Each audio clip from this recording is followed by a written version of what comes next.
Good morning વિદ્યાર્થી મિત્રો, મારું નામ રાહુલ વિરજા છે. આજે આપણે ધોરણ 10માં વિજ્ઞાન અને ટેકનોલોજી વિષયમાં ચેપ્ટર નંબર 1 રાસાયણિક પ્રક્રિયાઓ અને સમીકરણો વિશે અભ્યાસ કરીશું. તો સૌપ્રથમ જોઈએ તો ચેપ્ટર નંબર 1 રાસાયણિક પ્રક્રિયાઓ અને સમીકરણો કુલ ગુણભાર કેટલો છે. તો આ ચેપ્ટરમાંથી 4 ગુણનું પૂછાય. 4 ગુણને જો આપણે ડિવાઈડ કરીએ તો 3 ગુણનો એક પ્રશ્ન હશે, જ્યારે 1 માર્ક્સનો ઓબ્જેક્ટિવ હશે. મતલબ કે એમસીક્યુ પૂછાઈ શકે, ખાલી જગ્યા પૂછાઈ શકે, ખરા ખોટા પૂછાઈ શકે અને ટૂંક જવાબી પ્રશ્ન કોઈમાંથી 1 માર્ક્સનો એટલે 3 માર્ક્સનો મોટો ક્વેશ્ચન હશે, જ્યારે 1 માર્ક્સનો નાનો ક્વેશ્ચન હશે. ક્લિયર? ચાલો સૌપ્રથમ આપણે જોઈએ ચેપ્ટર નંબર 1 રાસાયણિક પ્રક્રિયાઓ અને સમીકરણો. તો રાસાયણિક પ્રક્રિયાઓ એટલે શું?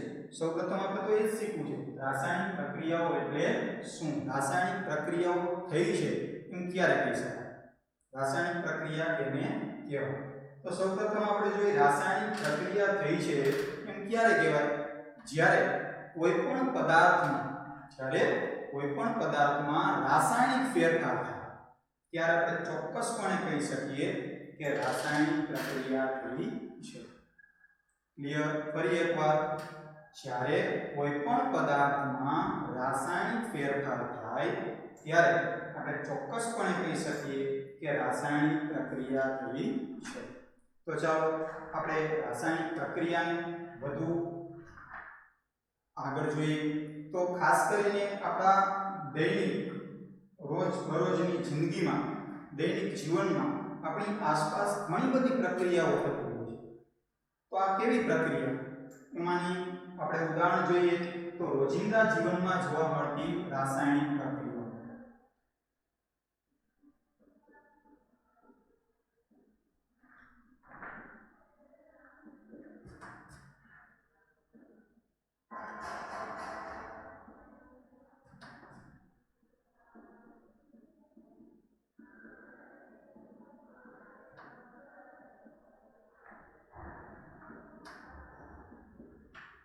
શું કીધું? રોજિંદા જીવનમાં જોવા મળતી રાસાયણિક પ્રક્રિયાઓ. તો આપણે રોજિંદા જીવનમાં ઘણી બધી પ્રક્રિયાઓ થાય છે આપણી આસપાસ, પણ આપણને ખબર નથી હોતું કે ખરેખર શું આ રાસાયણિક પ્રક્રિયા છે કે નહીં. તો ચાલો આપણે થોડાક ઉદાહરણો જોઈએ. પહેલું ઉદાહરણ છે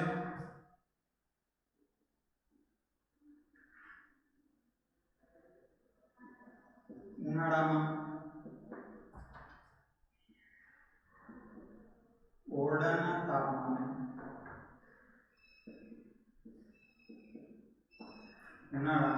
ઓરડાના તાપમાને દૂધનું બગડી જવું. શું કીધું? પહેલું ઉદાહરણ શું છે? આપણી આસપાસ જે રાસાયણિક પ્રક્રિયા થાય છે એનું પહેલું ઉદાહરણ તો ઉનાળામાં ઓરડાના તાપમાને દૂધનું બગડી જવું. જો આપણે સામાન્ય છે કે ઓરડાના તાપમાને દૂધ છે એ ઉનાળામાં ઝડપથી બગડે, જ્યારે શિયાળામાં એટલી ઝડપથી બગડતું નથી. શું કામ? તો શિયાળામાં ઉનાળાની સરખામણીમાં જે ટેમ્પરેચર છે, જે તાપમાન છે એ કેવું હોય છે? ઓછું હોય. જ્યારે ઉનાળામાં શિયાળાની સરખામણીમાં તાપમાન વધુ છે. તાપમાન વધવાથી પ્રક્રિયાનો જે દર છે એ કેવો બને છે? ઝડપી બને છે. એવું નથી કહેતો કે શિયાળામાં દૂધ બગડે નહીં. શિયાળામાં પણ બગડે, પણ બગડવા માટેનો જે સમય છે એ થોડો કેવો લાગે? વધુ. બરોબર છે? ઉનાળામાં તાપમાન વધુ હોવાથી પ્રક્રિયા છે એ કેવી બને છે? ઝડપી બને છે, જેથી દૂધમાંથી દહીં એટલે કે ખાટું દૂધ બની જાય છે. બરોબર છે? તો આ એક રાસાયણિક પ્રક્રિયા છે. નંબર 2, લોખંડની વસ્તુનું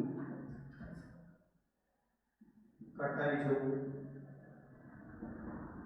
આપણે જોઈએ છીએ ખાસ કરીને લોખંડની વસ્તુ છે એ ભેજવાળા વાતાવરણમાં ખુલ્લી હોય ત્યારે તેની ફરતે લાલાશ પડતા કથ્થાઈ રંગનું પડ જામી જાય છે. આ લાલાશ પડતા કથ્થાઈ રંગનું પડ એટલે શું? તો લાલાશ પડતા કથ્થાઈ રંગના પડને આપણે લોખંડનું કટાઈ જવું એમ કહીએ છીએ. તો તો ખાસ કરીને લોખંડને કાટ ક્યારે લાગે, કઈ ઋતુમાં વધુ લાગે? તો ખાસ કરીને જોઈએ તો ઉનાળામાં વાતાવરણમાં ભેજની માત્રા ઓછી હોય, જ્યારે ચોમાસામાં જોવા જઈએ તો વાતાવરણમાં ભેજની માત્રા વધુ હોય છે, જેથી લોખંડ આ ભેજના સંપર્કમાં આવે એટલે તેની સપાટી પર આપણને શું જોવા મળે છે? લાલાશ પડતા કથ્થાઈ રંગનું પડ જોવા મળે છે. આ પડને આપણે શું કહીએ છીએ? લોખંડનું કટાઈ સ્વરૂપ કહીએ છીએ. ત્યાર પછી જોઈએ નંબર 3, દ્રાક્ષનું આથમણ થવું. દ્રાક્ષનું આથમણ થવું એટલે શું? તો દ્રાક્ષને વધુ સમય સુધી જો કોઈ પાત્રમાં એકત્રિત કરવામાં આવે ને તેમાં રહેલા જે બેક્ટેરિયા છે એને ખોરાક પૂરો પાડવા માટે જો એની અંદર ઈસ્ટ ઉમેરવામાં આવે, જેથી કરી અને બેક્ટેરિયા દ્વારા એ દ્રાક્ષનું વધુમાં વધુ આથમણ થાય છે, જેથી કરીને એમાંથી આલ્કોહોલ ઉદ્ભવે છે. તો આ પણ એક રાસાયણિક પ્રક્રિયા થઈ. ત્યાર પછી જોઈએ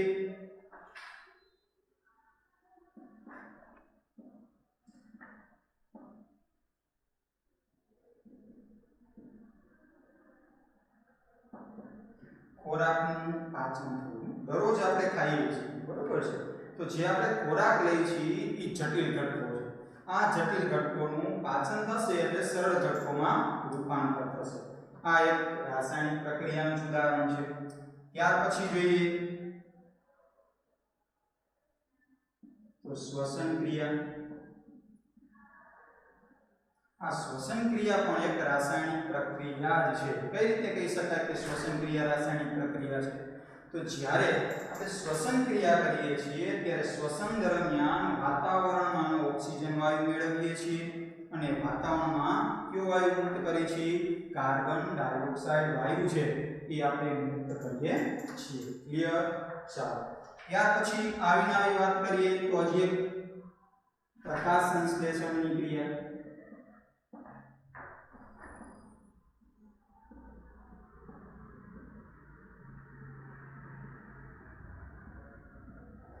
પ્રકાશ સંશ્લેષણની ક્રિયા કોણ કરે? એવી વનસ્પતિ કે જે ક્લોરોફિલ રંજક દ્રવ્ય ધરાવે છે, જે સૂર્યપ્રકાશની હાજરીમાં પ્રકાશ સંશ્લેષણની ક્રિયા દ્વારા ગ્લુકોઝનું શું કરે છે? નિર્માણ કરે છે. મતલબ કે વનસ્પતિ વાતાવરણમાં કાર્બન ડાયોક્સાઇડ અને પાણી અને સૂર્યપ્રકાશની હાજરીમાં તેનું રૂપાંતર કેમાં કરે છે? તો ગ્લુકોઝમાં કરે છે. તો આપણે અહીંયા જોયું કે રોજિંદા જીવનમાં આપણી આસપાસ ઘણી બધી પ્રક્રિયાઓ થતી હોય છે અને આ પ્રક્રિયાને આપણે શું કહીએ છીએ? રાસાયણિક પ્રક્રિયા કહીએ છીએ. જો આપણે આમાં નજર કરીએ તો ચોક્કસપણે જોઈ શકાય કે દરેક પદાર્થ છે, પ્રારંભિક પદાર્થ છે, એની જે પ્રકૃતિ છે, મતલબ એનો સ્વભાવ છે, તેની ઓળખ છે, એમાં કંઈક ને કંઈક શું જોવા મળે છે? ફેરફાર જોવા મળે છે. મતલબ કે પ્રારંભિક પદાર્થની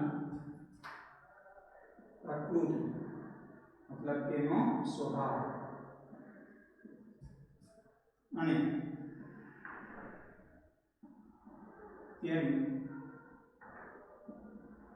ઓળખમાં કંઈક ને કંઈક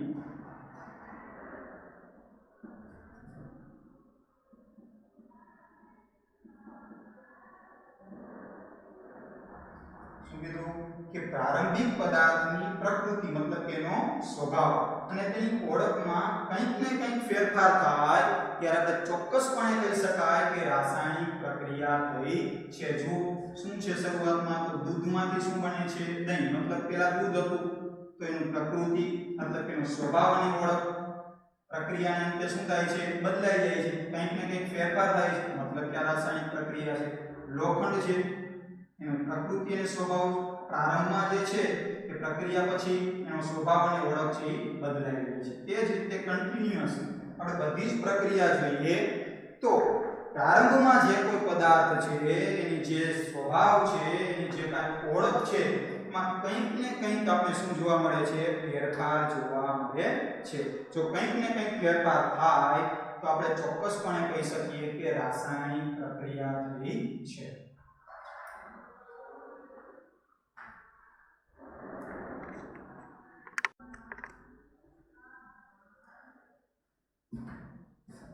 રોજિંદા જીવનમાં થતી રાસાયણિક પ્રક્રિયા વિશે આપણે અભ્યાસ કર્યો. ત્યારબાદ રાસાયણિક પ્રક્રિયા થશે કે નહીં તે સમજવા માટે આપણે કેટલીક પ્રવૃત્તિ જોઈએ. ચાલો, પહેલી પ્રવૃત્તિ છે મેગ્નેશિયમની પટ્ટીને હવામાં જો સળગાવવામાં આવે તો શું થશે? તો સૌપ્રથમ આપણે 3 થી 4 સેન્ટીમીટર લાંબી મેગ્નેશિયમ ધાતુની પટ્ટી લેશું. પણ આ મેગ્નેશિયમ ધાતુની પટ્ટી છે એને સૌપ્રથમ આપણે કાચ પેપર વડે ઘસવી પડશે, કારણ કે મેગ્નેશિયમ ધાતુ છે એ ખૂબ જ સક્રિય ધાતુ છે. ખાસ ધ્યાન આપજો કે મેગ્નેશિયમ ધાતુ છે એ ખૂબ જ કેવી ધાતુ છે? સક્રિય ધાતુ છે, જેથી એ વાતાવરણમાંના ઓક્સિજન સાથે સંયોજાય અને મેગ્નેશિયમ ઓક્સાઇડનું તેની ફરતે એક આવરણ બનાવે છે. આ આવરણ છે કયું આવરણ બન્યું? મેગ્નેશિયમ ધાતુની પટ્ટીની ફરતે મેગ્નેશિયમ ઓક્સાઇડ. અને આ મેગ્નેશિયમ ઓક્સાઇડ છે એ મેગ્નેશિયમની પટ્ટીનું ઝડપથી દહન થતી શું કરે છે? અટકાવે છે. પણ આપણે મેગ્નેશિયમ ધાતુની પટ્ટીનું દહન કરવું છે માટે તેની ફરતે રહેલા મેગ્નેશિયમ ઓક્સાઇડનું જે આવરણ છે એને આપણે કાચ પેપર વડે ઘસી અને શું કરવું જોઈએ? દૂર કરવું જોઈએ. ત્યારબાદ મેગ્નેશિયમ ધાતુની જે પટ્ટી છે એને બર્નરની મદદથી જો સળગાવવામાં આવે, ગરમ કરવામાં આવે તો આ મેગ્નેશિયમ ધાતુની પટ્ટી છે એ જગારામાંથી સફેદ જ્યોતથી સળગી ઉઠે છે. કેવી જ્યોત થાય છે? તો જગારામાંથી સફેદ જ્યોતથી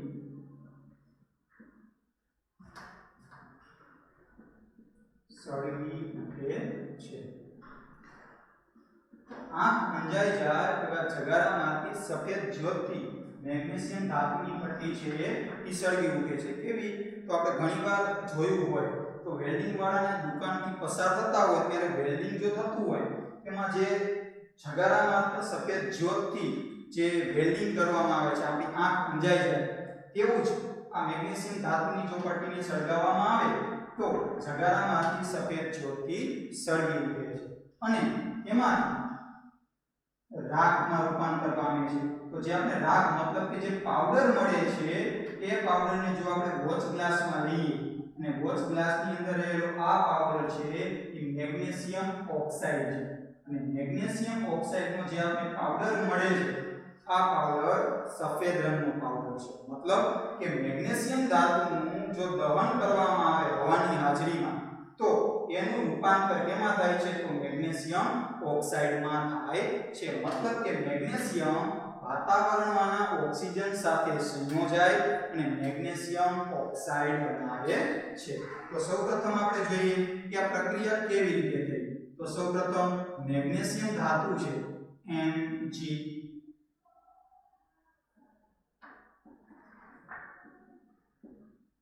મેગ્નેશિયમનું જો હવાની હાજરીમાં દહન કરવામાં આવે તો વાતાવરણમાંનો ઓક્સિજન વાયુ છે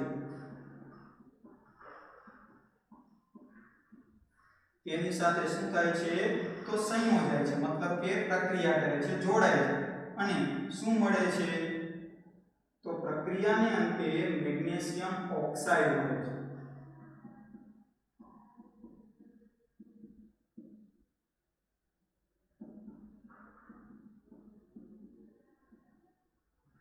આપણે જોઈએ તો પ્રક્રિયા બંને તરફ જોઈએ તો પ્રક્રિયકો અને નિપજોમાં પરમાણુની સંખ્યા સમાન નથી. તો આપણે બંને તરફ પરમાણુની સંખ્યા સમાન કરશું. મેગ્નેશિયમનો એક પરમાણુ છે, સામે મેગ્નેશિયમનો એક પરમાણુ, અહીંયા ઓક્સિજનના બે પરમાણુ છે, સામે એક પરમાણુ છે. હા, ખાસ એ યાદ રાખવું કે મેગ્નેશિયમ ઓક્સાઇડનું જે રાસાયણિક સૂત્ર છે એમાં કોઈ જ ફેરફાર કરવાનો નથી. આપણે તેની આગળ સહગુણક તરીકે 2 મૂકી દઈએ તો મેગ્નેશિયમ ઓક્સિજનના બંને તરફ પરમાણુ કેવા થઈ જાય છે? સમાન થાય છે. પરંતુ અહીંયા મેગ્નેશિયમનો એક પરમાણુ જ્યારે સામેની તરફ મેગ્નેશિયમના 2 પરમાણુ છે, જેથી અહીંયા આપણે તેમની આગળ સહગુણક તરીકે 2 મૂકીએ તો 2 મેગ્નેશિયમના પરમાણુ બંને તરફ અને ઓક્સિજનના બંને 2 પરમાણુ થાય છે. કહેવાનો મતલબ કે મેગ્નેશિયમની પટ્ટીનું જો હવામાં સળગાવવામાં આવે, દહન કરવામાં આવે તો મેગ્નેશિયમ હવામાંના ઓક્સિજન સાથે શું થાય છે? દહન કરીએ એટલે સંયોજાય છે, પ્રક્રિયા કરે છે અને શું બનાવે છે? મેગ્નેશિયમ ઓક્સાઇડ બનાવે છે. તો અહીંયા આપણે જોઈએ આ પ્રવૃત્તિમાં આપણે શું અવલોકન કર્યું? તો અહીંયા અવસ્થામાં પરિવર્તન થાય છે. મેગ્નેશિયમમાંથી શું બને છે? તો મેગ્નેશિયમ ઓક્સાઇડ બને છે. મતલબ કે પહેલી પ્રવૃત્તિમાં આપણે એવું અવલોકન કરીએ છીએ કે મેગ્નેશિયમમાંથી મેગ્નેશિયમ ઓક્સાઇડ બને છે. મતલબ કે અવસ્થામાં પરિવર્તન થાય છે. ત્યાર પછીની પ્રવૃત્તિ આપણે જોઈએ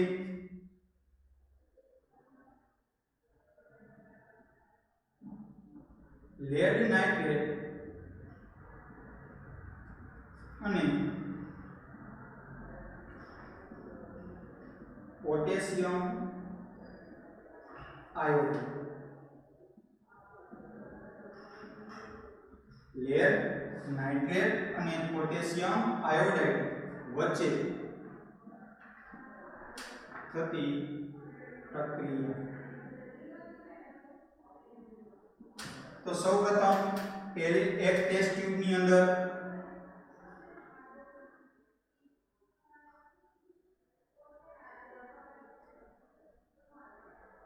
લેડ નાઇટ્રેટનું દ્રાવણ લેશું.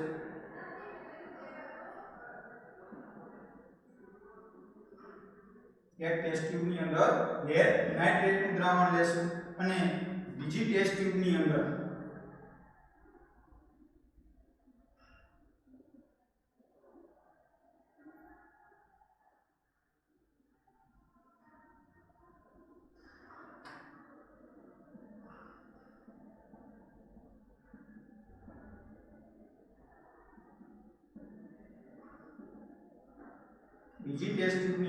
પોટેશિયમ આયોડાઇડનું દ્રાવણ લેશું. ત્યારબાદ લેડ નાઇટ્રેટના દ્રાવણમાં જો પોટેશિયમ આયોડાઇડનું દ્રાવણ ઉમેરવામાં આવે તો ખાસ ધ્યાન રાખજો કે લેડ નાઇટ્રેટ એક સફેદ રંગનું દ્રાવણ છે, પોટેશિયમ આયોડાઇડ એ રંગવિહીન દ્રાવણ છે. જો બંને દ્રાવણને મિશ્ર કરવામાં આવે મતલબ બંને વચ્ચે પ્રક્રિયા થઈ શું મળે છે? તો ચાલો આપણે જોઈએ. સૌપ્રથમ લેડ નાઇટ્રેટ. તો લેડ નાઇટ્રેટનું રાસાયણિક સૂત્ર શું થશે? તો PbNO3 ટ્વાઇસ. લેડ નાઇટ્રેટમાં આપણે શું ઉમેરીએ છીએ? તો પોટેશિયમ આયોડાઇડ. તો પોટેશિયમ એટલે કે K આયોડાઇડ એટલે I2KI. બંને વચ્ચે પ્રક્રિયા થાય છે. જોજો શું કર્યું?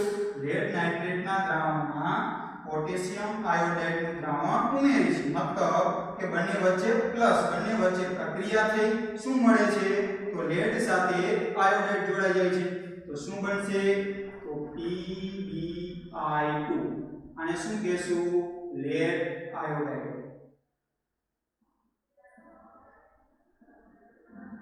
જે પીળા રંગનું છે. ચાલો આ બંને વપરાઈ ગયા. શું વધ્યું? તો પોટેશિયમ અને નાઇટ્રેટ. તો બંને વચ્ચે પ્રક્રિયા થશે, બંને જોડાશે. ધન વીજભારિત પોટેશિયમ અને ઋણ વીજભારિત નાઇટ્રેટ. તો શું થશે? 2KNO3. તો શું થયું? Potassium nitrate.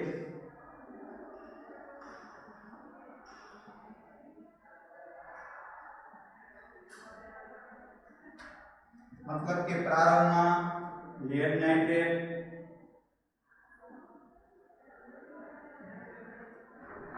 માં કયો પદાર્થ ઉમેર્યો? તો પોટેશિયમ આયોડાઇડ. એટલે લેડ નાઇટ્રેટના દ્રાવણમાં જો પોટેશિયમ આયોડાઇડ ઉમેરવામાં આવે તો બંને વચ્ચે પ્રક્રિયા થઈ લેડ આયોડાઇડ અને પોટેશિયમ નાઇટ્રેટ આપણને મળે છે. તો શરૂઆતમાં આ સફેદ રંગનું દ્રાવણ છે, આ રંગવિહીન દ્રાવણ છે. જો બંને વચ્ચે પ્રક્રિયા થાય તો દ્રાવણના રંગમાં શું થાય છે? ફેરફાર થાય છે, પરિવર્તન થાય છે. તો પ્રક્રિયાની અંતે પીળા રંગનું દ્રાવણ ઉદ્ભવે છે. મતલબ કે આ પ્રવૃત્તિ પરથી આપણે કહી શકાય કે આ પ્રવૃત્તિમાં તમે શું અવલોકન કર્યું, તો આ પ્રવૃત્તિમાં રંગમાં પરિવર્તન જોવા મળે છે. એટલે કહી શકાય કે આ પ્રક્રિયામાં કંઈક ફેરફાર થયો. શું ફેરફાર થયો? તો રંગમાં પરિવર્તન થયું. તેના પરથી કહી શકાય કે અહીંયા રાસાયણિક પ્રક્રિયા થાય છે.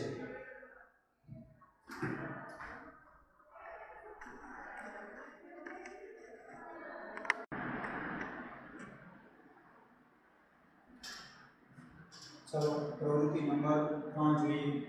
प्रवृत्ति नंबर 3 માં ત્રીજી પ્રવૃત્તિમાં આપણે ઝીંક ધાતુની મંદ સલ્ફ્યુરિક એસિડ મતલબ કે H2SO4 અથવા મંદ હાઇડ્રોક્લોરિક એસિડ એટલે HCl વચ્ચે થતી પ્રક્રિયા આપણે સમજવી છે. તો સૌપ્રથમ આપણે કોનિકલ ફ્લાસ્ક અથવા ટેસ્ટ ટ્યુબ લેશું, જેમાં ઝીંક ધાતુના થોડા ટુકડા લેશું. ઝીંક ધાતુના ટુકડા લીધા બાદ તેમાં મંદ સલ્ફ્યુરિક એસિડ ઉમેરશું અથવા તો મંદ હાઇડ્રોક્લોરિક એસિડ ઉમેરશું. બંને સાથે ઉમેરવાના નથી. જો મંદ સલ્ફ્યુરિક એસિડ અથવા તો મંદ હાઇડ્રોક્લોરિક એસિડ ઉમેરશું તો આપણને પ્રક્રિયા થવાથી ઝીંક ધાતુના ટુકડાની આસપાસ વાયુના પરપોટા ઉદ્ભવતું હોય એવું જોવા મળશે. એટલે કે નાના નાના વાયુના પરપોટા ઉદ્ભવે છે. આ વાયુના પરપોટા દ્રાવણમાં ઉપર ચડે છે, જેથી આપણે અનુમાન કરી શકીએ કે આ પ્રક્રિયાની અંતે અમુક વાયુ ઉદ્ભવે છે. આ પ્રક્રિયામાં હાઇડ્રોજન વાયુ છે તે છૂટો પડે છે, ઉદ્ભવે છે. જોવા જઈએ તો ખાસ કરી જો આપણે ઝીંક ધાતુના ટુકડા અને મંદ સલ્ફ્યુરિક એસિડ અથવા તો મંદ હાઇડ્રોક્લોરિક એસિડ વચ્ચે પ્રક્રિયા થવાથી હાઇડ્રોજન વાયુ ઉદ્ભવે છે. મતલબ કે અહીંયા આપણે શું જોયું, તો ઝીંક ધાતુની એસિડ સાથે પ્રક્રિયા થવાથી વાયુનો ઉદ્ભવ થાય છે. બીજું, જો આપણે કોનિકલ ફ્લાસ્કને સ્પર્શ કરશું, અડશું, એટલે આપણને તે ગરમ લાગશે. મતલબ કે પ્રક્રિયાને અંતે તાપમાનમાં શું થાય છે? વધારો થાય છે. ગરમ ક્યારે લાગે? જો તાપમાન વધે તો. મતલબ કે આ પ્રક્રિયામાં તાપમાનમાં પણ ફેરફાર થાય છે. મતલબ કે આ પ્રક્રિયા છે એ ઉષ્માક્ષેપક પ્રક્રિયા છે. ઉષ્માક્ષેપક પ્રક્રિયા કેને કહેવાય? તો જે રાસાયણિક પ્રક્રિયામાં નિપજના નિર્માણની સાથે ઉષ્મા ઉત્પન્ન થતી હોય અથવા તો ઉષ્મા મુક્ત થતી હોય, આવી રાસાયણિક પ્રક્રિયાને ઉષ્માક્ષેપક પ્રક્રિયા કહે છે. તો ચાલો આપણે જોઈએ ઝીંક ધાતુની હાઇડ્રોક્લોરિક એસિડ સાથેની પ્રક્રિયા. ઝીંક ધાતુનું રાસાયણિક સૂત્ર તો Zn. નીચેની સાથે પ્રક્રિયા કરશું હાઇડ્રોક્લોરિક એસિડ HCl.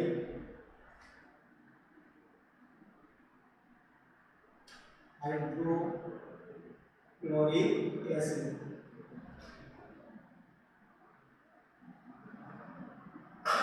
ઝીંક ધાતુની હાઇડ્રોક્લોરિક એસિડ સાથેની પ્રક્રિયા. જો આ બંને વચ્ચે પ્રક્રિયા કરીએ તો શું મળે છે? ઝીંક ક્લોરાઇડ ZnCl2. તો જુઓ ઝીંક સાથે ક્લોરીન જોડાય છે એટલે શું બને છે? ZnCl2 એટલે કે ઝીંક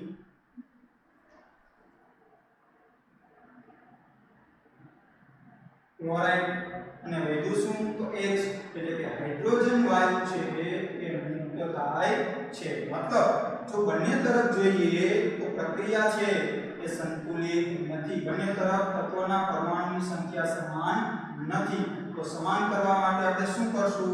અહીંયા હાઇડ્રોજનના 2 પરમાણુ, અહીંયા ક્લોરીનના 2 પરમાણુ છે. તો એના હાઇડ્રોક્લોરિક એસિડ HCl નું જે રાસાયણિક સૂત્ર છે એમાં કોઈ જ ફેરફાર કરવાનો નથી. આપણે એમાં આગળ સહગુણક સ્વરૂપે 2 મૂકશું. તો જોઈએ હાઇડ્રોજનના 2 પરમાણુ, ક્લોરીનના 2 પરમાણુ, એવી જ રીતે ક્લોરીનના 2 અને હાઇડ્રોજનના 2. ઝીંકનો 1 પરમાણુ છે, અહીંયા પણ ઝીંકનો 1 જ પરમાણુ છે.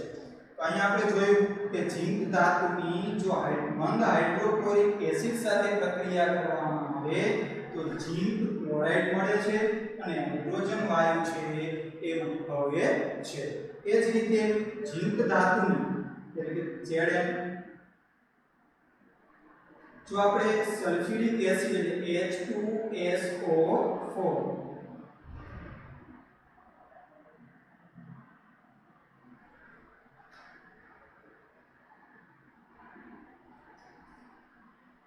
ઝીંક ધાતુની સલ્ફ્યુરિક એસિડ સાથે જો પ્રક્રિયા કરવામાં આવે તો શું મળે છે?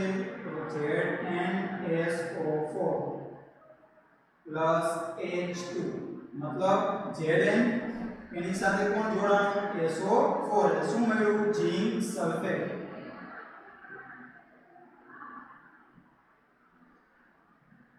અને બીજું શું મળે છે? હાઇડ્રોજન વાયુ. मतलब કે ઝીંક ધાતુની જો મંદ સલ્ફ્યુરિક એસિડ સાથે પ્રક્રિયા કરવામાં આવે એટલે બંને શું થાય છે? પ્રક્રિયા કરે છે. અને પ્રક્રિયાને અંતે આપણને શું મળે છે? તો ઝીંક સાથે SO4 જોડાઈ જાય મતલબ કે ઝીંક સલ્ફેટ ZnSO4 મળે છે. અને હાઇડ્રોજન વાયુ છે એ પ્રક્રિયાને અંતે મુક્ત થાય છે. તો આપણે આ જે પ્રવૃત્તિ કરી ઝીંક ધાતુની મંદ સલ્ફ્યુરિક એસિડ સાથેની અથવા તો મંદ હાઇડ્રોક્લોરિક એસિડ સાથેની જે પ્રક્રિયા છે જો આપણે અવલોકન કરી તો અવલોકનને અંતે આપણને શું જાણવા મળે છે? તો આ પ્રવૃત્તિમાં સૌપ્રથમ તો વાયુ ઉદ્ભવ પામે છે. બીજું શું થાય છે? તો તાપમાનમાં ફેરફાર થાય છે. જો આપણે જોવા જઈએ તો ત્રણ પ્રવૃત્તિને અંતે આપણે કેવા કેવા ફેરફારો જોવા મળે છે? તો નંબર 1 પહેલા તો પ્રવૃત્તિ એક મેગ્નેશિયમ ધાતુની હવામાં દહન કરીએ મતલબ કે મેગ્નેશિયમમાંથી મેગ્નેશિયમ ઓક્સાઇડ બને છે. મતલબ કે શું થયું? અવસ્થામાં પરિવર્તન.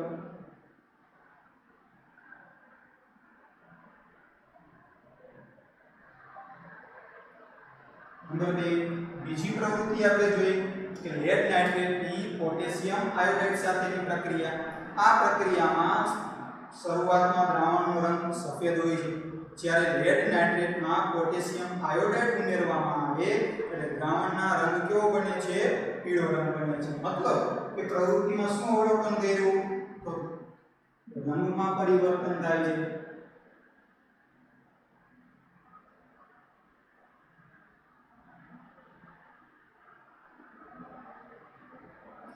રંગ પરિવર્તન થવું. નંબર 3 ત્રીજી પ્રવૃત્તિ આપણે આ પ્રવૃત્તિમાં શું શું જોયું? તો સૌપ્રથમ તો વાયુ ઉદ્ભવે છે.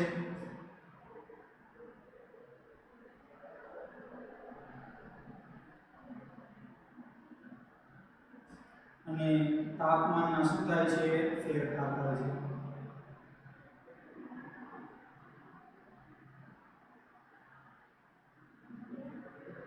તો આપણે ત્રણ પ્રવૃત્તિ પરથી આવું અવલોકન જોવા મળે છે કે પહેલી પ્રવૃત્તિમાં અવસ્થામાં પરિવર્તન થાય છે. બીજી પ્રવૃત્તિમાં રંગમાં પરિવર્તન થાય છે.